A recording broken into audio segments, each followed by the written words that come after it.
મારું નામ ઉપાધ્યાય નૈનાબેન ચંદ્રકાંતભાઈ છે. કેટલી વર્ષ ઉંમર છે તમારી? ઉંમર મારી 49 વર્ષ છે. શું પ્રોબ્લેમ હતો તમને? મને ગોઠણના ખૂબ જ દુખાવા થતા હતા અને કમર પણ દુખતી હતી.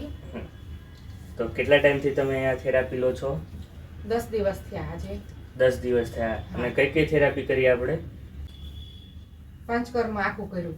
પંચકર્મ કર્યું અને બીજું એક્યુપ્રેશર એક્યુપ્રેશર થેરાપી લીધી. હવે તમને કેવું લાગે છે એનાથી? મને બહુ જ સારું છે. 7 વર્ષથી ગોઠણનો દુખાવો હતો, એમાં મને 80% જેટલો ફેર પડી ગયો છે. 10 દિવસમાં 80% જેટલો ફેર પડ્યો છે. 80% જેટલો ફેર પડી ગયો છે. અને કમરમાં કેવું છે? કમરમાં સાવ મટી ગયું મને. બરાબર છે. તો મલયભાઈ વ્યાસ જે બહુ સરસ પંચકર્મ કરે છે, એના ટ્રીટમેન્ટથી મને ખૂબ જ સારું છે. તો આભાર તમારો.